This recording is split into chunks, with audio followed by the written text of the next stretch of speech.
Chicken salad, sandwich, something. Hello and welcome, I'm Marcellus Wiley. That's Emmanuel Acha. We're here for the next 2 hours. Yes, we are. You really are still in my Thai bar game. What happened to your brooch? I am too. Can we be opposites on something? All right, well, opposites attract. Let's go. Let's start it off with Cam Newton, who seems to be fitting right in with the Patriots after being named a captain and their starting quarterback. But a lot of people didn't think Cam would be a good fit in New England. Former MVP didn't hold back on why he feels there was skepticism. Take a listen. Honestly, we're going honestly. Because I'm a black athlete, a quarterback that for a long time I've been unapologetic is because I have, carried myself in a way that the media hasn't gave me my just due. But yet at the same time, I do understand that, and I don't have no type of resentment towards that. I think the narrative coming here was kind of stereotypical to an unjust eye, just to see like, well, we've heard this about Ken, we've heard that he's a prima donna, he's this and that. But when you really put a microscope to who I really am, it's a lot of favoritism that has not been favorable for my benefit. Patriots was the skepticism of Cam's fit in New England due to racial stereotyping. I would say to a degree, but it's deeper than that. To just say yes would be a lazy answer, and neither you nor myself are ever lazy on this show. So let's dive into it. And that's what I love about this show, because y'all probably about to learn some things that y'all may not have heard just because people don't often talk about it. Remember in Boston, who were their sports heroes? Well, number one, you got Tom Brady. Right. Greatest quarterback of all time. It's not a debate. I'm not going to have that debate. But then you also have the man who they call the Great White Hope, and Larry Bird. And he was a cold-blooded dude. But you also had Ted Williams, Boston Red Sox, probably one of their most notable, if not their most notable player. Boston's heroes, for the most part, have always been and have been white men, white athletes. But then you got to take it a step further. And I was thinking about the Patriots, look them up historically. They've never had a black quarterback win the starting job. Jacoby Brissett started games. Remember, Tom Brady was suspended 2016, if I'm not mistaken, on the year. But Cam Newton came out and won the starting job. But Marcellus, this is when I am going to get deeper. This is when I'm going to start saying the other end of the pool. Now, this is when I'm going to start saying some things that I really had to think about before I could come talk about them. It's not about color. It's about culture.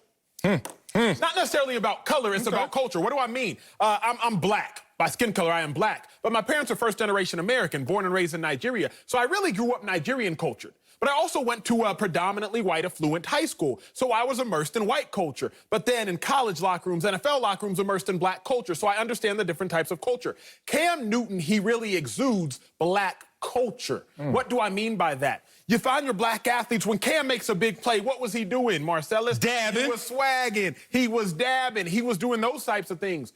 When Aaron Rodgers makes a big play, he was double checking on him. Right? When Clay Matthews makes a big play, he was flexing on him. So Cam is doing things that are more familiar to black culture than white culture. Remember, who are our top sports play-by-play and color people? They're white.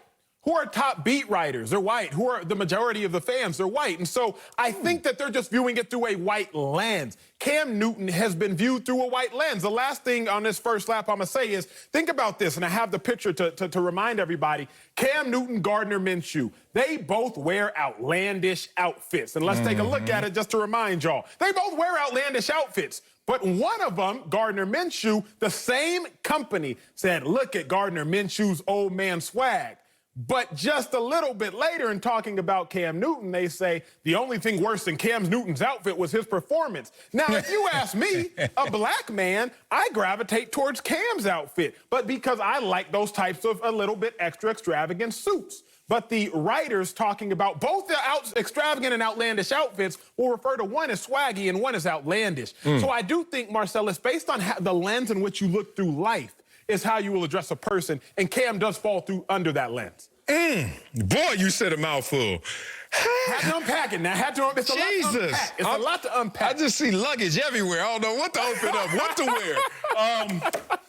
It's interesting. Let's just start here answering the question. When Cam Newton says it was stereotyping and racial stereotyping, and that's where the criticism came from, it's interesting that that could be the portrayal of this interaction between Bill Belichick, Patriot way, and that culture, and now newly starting quarterback Cam Newton. That could be what people perceive. But I didn't think that Cam Newton would go to the place where he would internalize it. And that caught me off guard. Elaborate on that. Because what we're talking about when you're saying culture is really a subscription to a lot of thoughts, actions, and beliefs. Like, even when we say culture, we're stereotyping. Of course, yes. Right? So it's weird to even say we're stereotyping on stereotyping because there's no monolithic culture. There's no, okay, these are the borders of culture. I do a lot of things that represent black culture. I do a lot of things that represents white culture. I do a lot of things that represents Marcellus Wiley the most. And wherever you want to place that, that's your labeling. But it's weird that Cam took the labeling and processed it internally. Why do I say that? Because a lot of people were skeptical. I felt that. I saw that. But one person in particular led the charge. The first words out of Cam Newton's mouth when becoming a New England Patriot, and this is an example maybe of Cam throwing the rocks and hiding his hands. What was his first quote? How's me and Bill Belichick going to mesh? You gonna blame the media for that one? No one told you to say that, Cam. Why are you over here taking this internally? Second comments. I think every type of stereotype I had about Bill Belichick changed the day I talked to him.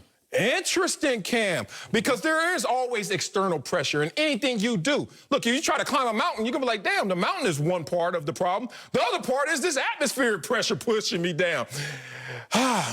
I just don't understand where Cam is going with this when he subscribed, it seemed like the most, to the actual stereotyping. Help me out. I think that, to your point, Cam internalized it and was listening to all of it. You said, like, I love how you said that to say that there are certain cultures, it is to a degree stereotyping because it's to a degree it's speaking generically. And it's hard to generalize. But for the sake of this conversation and for the sake of this show, we got to generalize. Let's go. Marcellus, I'm reminded of 2015. Chip Kelly had just shipped off Deshaun Jackson. He had just shipped off LaShawn McCoy, right? Both of those guys, Eagles, some of the greatest Eagles of that generation. He gets rid of them. I get a call from a prominent reporter in the NFL, and they call me and they say, hey, Acho, is Chip Kelly racist? I was like, what? I was like, wait, where's that even coming from? Hold up. I mean, straight up, hold up. Wait. I'm like, where's that even coming from? Then I realized, oh, from the outside looking in, Chip Kelly has gotten rid of our star black and black cultured, again, I'm gonna use that word a lot, black cultured players. I see what you're saying, but I'm in the inside of the house. And I realized it's not that Chip had a problem with black players. He had a problem with some of the characteristics and trait that black athletes often exude. See, Chip Kelly also got rid of a dude by the name of Evan Mathis, all-pro offensive guard. Evan Mathis was white as can be, but Evan Mathis exuded a lot of traits that you typically only find in black athletes. Some of the bravado, some of the more often ego, some of the more eccentric behavior. So I said, oh, on the outside looking in, you thought it was a color thing. But on the inside, I realized it's a culture thing. And so when I think about Cam Newton, let's be real.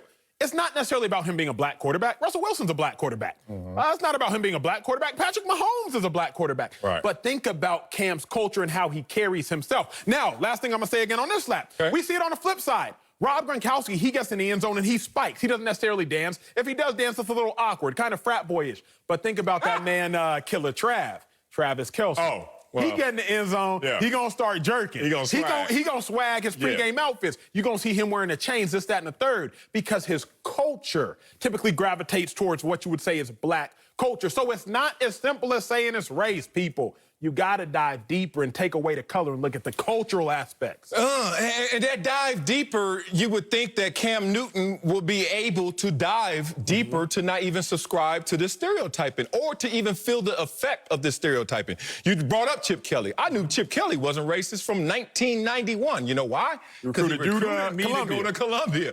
And in our conversations, I never smelled any of that. And even knowing your situation in Philadelphia, knowing it from some of the internal aspects and knowing some of the players, I was like, this is lazy. People just gonna go there, not even look for the cracks or the things that actually go against that argument. Let's get back to Cam Newton. Let's talk about Cam Newton. And you talk about where he is now being received in Boston and Boston sports lore. And you close your eyes and think of the greats in Boston. You named a lot of white guys, and I can name a lot of black ones too.